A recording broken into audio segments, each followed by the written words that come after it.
तो गाइस कैसे हैं आप सब लोग। बुक का फेस्पर के एपिसोड 606 के साथ हाजिर हो। तो लास्ट एपिसोड के एंड भी हमने देखा था कि हमारा जू फैन जो होता है वो ग्राउंड के ऊपर गिर जाता है क्योंकि उसका जो डीमन ड्रैगन होता है वो भी हमारे जू फैन के साथ जिलियन के सामने नहीं टिक पाता। तो जिलियन वहां पर उसके सामने बड़ी बड़ी छोड़ रहा होता है और उसे कहता है कि मेरा ड्रैगन तुमसे ज्यादा बेहतर है क्योंकि मेरे पास यहाँ पर डायरेक्ट लिनिएज है, यानी कि मेरे पास यहाँ पर डेसिमेटिक ड्रैगन की डायरेक्ट पावर है जिसकी वजह से मेरी ड्रैगन सोल तुम्हारे ड्रैगन सोल से ज्यादा प्योर है। और वो बहुत ज्यादा खुश हो रहा था और उसे कहता है कि तुमने यहाँ पर बहुत सारी पावर्स को मिक्स करने के बाद अपनी पावर बनाई है, लेकिन असल में ये पावर तुम्हारे किसी काम की नहीं है क्योंकि तुम यहाँ पर मेरे सामने नहीं टिक पाओगे। इसी के साथ ही ब्लैक बियर्ड जो होते हैं वो कहते हैं कि देखो जरा, हमने पहले यहाँ पर कहा था कि इस फाइट को यहीं पर खत्म कर देते हैं क्योंकि जू फैन ने यहाँ पर 2 बार अपने ड्रैगन को म्यूटेट कर लिया। अब यहाँ पर वो इसी तरह जीत सकता है अगर वो तीसरी बार भी अपने ड्रैगन को म्यूटेट कर पाए, लेकिन 2 बार ही कर लेना यही काफी था क्योंकि 2 बार कर लेना ये भी एक बहुत बड़ी बात है क्योंकि कोई भी ऐसा नहीं कर पाता। ब्लैक बियर्ड कहते हैं कि ऐसा तो बिल्कुल कभी हो ही नहीं सकता कि कोई यहाँ पर एक ही ड्रैगन सोल को यहाँ पर तीसरी बार म्यूटेट कर ले, और मुझे ऐसा बिल्कुल भी नहीं लगता कि जू फैन इस फाइट को जीत पाएगा। तो जू फैन की यहाँ पर हार तो पक्की है। बाई में से कहता है कि हाँ मुझे भी ऐसा ही लगता है। लगता नहीं है कि जू फैन यहाँ पर इस फाइट को जीत पाएगा क्योंकि जू फैन ने अपना जो कुछ भी था वो सब कुछ इस फाइट में झोंक दिया। अब उसके पास ज्यादा एनर्जी भी नहीं बची और ना ही ज्यादा पावर बची है।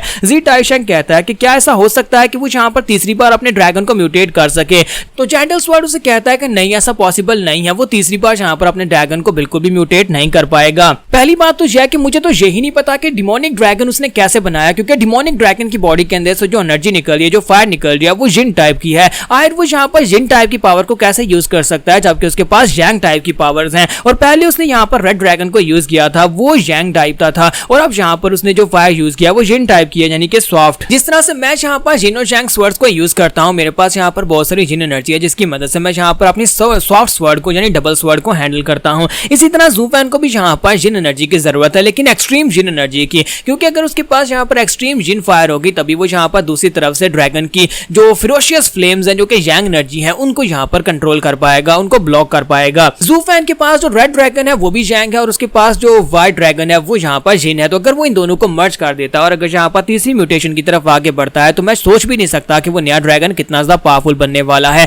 लेकिन ऐसा करना पॉसिबल नहीं है। जिन और यांग को एक ही जगह के ऊपर मिक्स करना और ऊपर से यहाँ पर अपने एक ही ड्रैगन के ऊपर तीसरी बार अपनी म्यूटेशन को अप्लाई करना, ये उसके लिए पॉसिबल नहीं है और मुझे नहीं लगता कि यहाँ पर ये हो सकता है। और इसी के साथ ही उसे कहता है कि दूसरी तरफ से उस जिलियन के पास जो ड्रैगन है वो बहुत ज्यादा ब्रूटल है और उसकी ब्रूटैलिटी का मुकाबला कर पाना जू फैन का जो नया ड्रैगन होगा वो भी नहीं कर पाएगा। तो वेंटाओ उसे कहता है कि अगर मैं यहाँ पर जिलियन के ड्रैगन को देखूं तो जिलियन का ड्रैगन जो है वो बहुत ज्यादा स्ट्रॉन्ग और हार्ड है और उसके पास यहाँ पर जो फ्लेम है वो बहुत ज्यादा खास और एक्सप्लोसिव है, यानी कि बहुत ज्यादा फिरोशियस और एक्सप्लोसिव फ्लेम्स हैं। और अगर वो यहाँ पर पूरी तरह से क्रेजी हो जाता है तो उसकी फ्लेम्स यहाँ पर आसपास की हर एक चीज को जला देंगी। ऐसा कह लो कि वो ह्यूमन को जलाने की पावर रखता है। इसी तरफ से हमारे जू फैन के पास जो ड्रैगन्स हैं उनके पास ये वाली एक्सप्लोसिव पावर नहीं है, ना ही उनके पास ये वाली फायर है कि वो पूरी दुनिया को जलाकर राख कर सके। और इसी के साथ ही वो ड्रैगन जो होता है फिर से अपना पंजा मारता है। तो इसी के साथ ही हमारा जू फैन अपने रेड ड्रैगन को यूज करता है, वो अपने डीमन ड्रैगन को वापस बुला लेता है, यानी कि उसे वापस से चेंज कर देता है। और रेड ड्रैगन वहां पर आकर उसके पंच को वहां पर उसके पंजे को ब्लॉक करता है, फिर साथ ही अपने मुंह के अंदर जबरदस्त एनर्जी निकालकर उसके ड्रैगन के ऊपर अटैक करता है।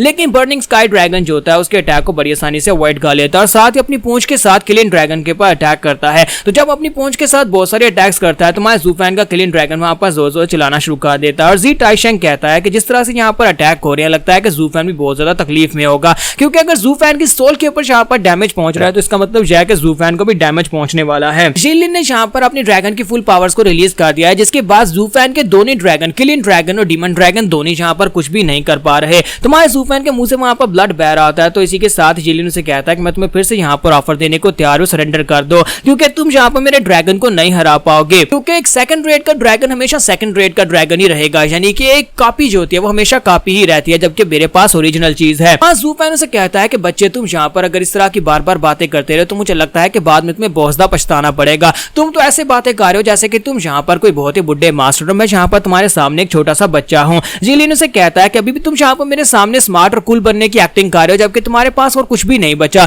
तुम 2 बार अपने ड्रैगन पर म्यूटेशन को अप्लाई कर चुके हो लेकिन तीसरी बार यहाँ पर नहीं कर पाओगे और तुम्हारा यही अंत है, तुम यहाँ पर हारने वाले हो। लेकिन मुझे लगता है कि तुम्हें यहाँ पर स्टाइल मारने की आदत है, इसी वजह से तुम यहाँ पर कूल बनकर हारना चाहते हो। अगर अभी भी यहाँ पर तुम मेरे सामने सरेंडर नहीं करते तो फिर मुझे लगता है कि तुम्हारा मरना ही बेहतर रहेगा। जबकि हमारा जू फैन उसे कहता है कि अभी तक मैंने यहाँ पर अपनी फुल पावर्स को रिलीज कहाँ किया है, यानी कि जब मैं यहाँ पर पागलू की तरह पावर्स को रिलीज करूंगा उसके बाद तुम भी यहाँ पर इस चीज को कंट्रोल नहीं कर पाओगे। तो जिलियन उसे कहता है कि अच्छा ये बात है, चलो देखते हैं कि कौन यहाँ पर पहले पागलू की तरह अपनी पावर्स को रिलीज करता जाता है और इसी के साथ जिलिन वहां पर जोर जोर से हंसना शुरू कर देता है और कहता है मैं तुम्हें अपनी डेसिमेटिंग गोल्डन फ्लेम दिखाता हूं। क्या तुम्हें पता है कि इन्हें डेसिमेटिंग गोल्डन फ्लेम्स क्यों कहा जाता है? क्योंकि ये हीवंस को भी जलाने की पावर रखती हैं। और इसी के साथ ही वो अपनी पावर्स को रिलीज करने के बाद उसके ऊपर अटैक करने के लिए तैयार होता है और साथ ही सोच रहा होता है कि ये यहाँ पर अभी तक हंस क्यों रहा है, यानी ज़ू-फैन हंस क्यों रहा है। वो थोड़ा सा इस बात के शक में होता है कि ज़ू-फैन के पास कोई ना कोई ट्रम्प कार्ड जरूर होगा। तो इसी के साथ ही वो अपनी गोल्डन फ्लेम्स को रिलीज करता है, जबकि वहां ज़ू-फैन उसे कहता है कि तुम यहाँ पर अगर इन फायर को रिलीज करना चाहते हो तो अपने रिस्क पर करना, क्योंकि मेरे पास अभी भी यहाँ पर कुछ ऐसा है जो तुम्हें रोक सकता है। क्योंकि अगर तुम्हारी फायर यहाँ पर हीवंस को जला सकती है तो फिर मेरी फायर यहाँ पर हीवंस को होल्ड अप कर सकती है। और इसी के साथ ही वो अपने किलिन ड्रैगन को आगे की तरफ भेजता है। तो जिलिन कहता है कि लगता है कि तुमने गिव अप कर दिया, तुम पागल हो गए हो, तुम्हारा जो किलिन ड्रैगन जो है वो आगे बढ़कर कुछ भी नहीं कर पाएगा।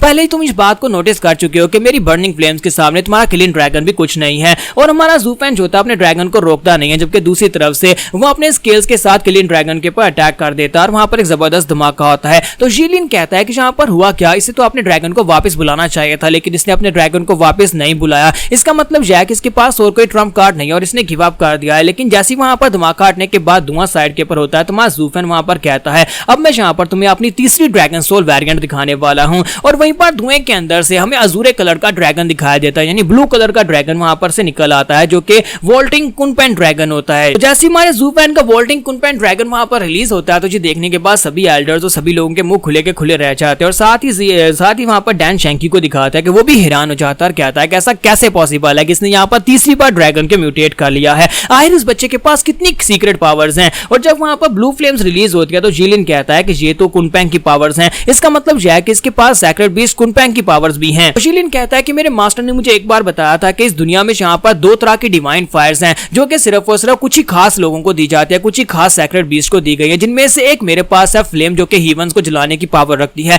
और दूसरी है कुनपेंग जो कि पांचों सैक्रेड बीस्ट का लीडर है, उसके पास सॉफ्ट जिन फायर है, ब्लू फायर जो कि इतनी खास है कि जो कि यहाँ पर किसी भी चीज को क्रिएट करने की पावर रखती है और हमारी फायर को होल्ड अप करने की पावर रखती है। जिलिन को इस बात की बिल्कुल भी समझ नहीं आ रही होती कि यहाँ पर इसके पास ये फ्लेम्स आई कहां से, क्योंकि अगर यहाँ पर इसके पास किलिन की पावर है तो फिर इसके पास यहाँ पर कुनपेंग की पावर्स क्यों है, क्योंकि इसका मास्टर तो सिर्फ एक ही हो सकता है। क्या इसका मास्टर किलिन है या फिर कुनपेंग है? और वो इस बात को लेकर काफी ज्यादा हैरान होता है। फिर साथ उसे कहता है कि ये तो अजूरे फ्लेम्स हैं, तुम्हें क्या लगता है कि तुम्हारी अजूरे फ्लेम मेरी गोल्डन फ्लेम के सामने टिक पाएंगी? हाँ, ये बात तो मुझे माननी पड़ेगी कि तुम्हारी अजूरे फ्लेम जो है वो जेंटल्स फ्लेम है, यानी कि वो यहाँ पर किसी भी चीज को क्रिएट करने की पावर रखती है, लेकिन मेरी बर्निंग फ्लेम जो है वो बहुत ज्यादा हार्ड और बहुत ज्यादा फियर्स है। तो जिलिन जैसी वहां पर चलाकर उसे ये बात कहता है कि तुम्हारी जो अजूरे फ्लेम है मेरे सामने नहीं टिक पाएंगी, तुम्हारा ज़ू-फैन समझ जाता है कि यहाँ पर पैनिक हो रहा है। तो ज़ू-फैन कहता है कि मुझे इसी मौके का तो फायदा उठाना है, क्योंकि इसे यहाँ पर जब इसे पैनिक हो जाएगा तब ये ठीक तरह से अपने दिमाग को यूज नहीं कर पाएगा। और इसी के साथ ही वहां ज़ू-फैन कहता है कि अब यहाँ पर मेरी अगली स्ट्रेटेजी के ऊपर काम करने का वक्त है। और साथ ही ज़ू-फैन की बॉडी के अंदर से वहां पर अजूरे फ्लेम्स रिलीज हो रही होती हैं। और इसी के साथ ही यहाँ पर हमारी एपिसोड 606 का एंड हो जाता है। तो एपिसोड की एक्सप्लेनेशन अच्छी लगी तो कमेंट करके जरूर बताइएगा और वीडियो को लाइक करना मत भूलिएगा। Thank you.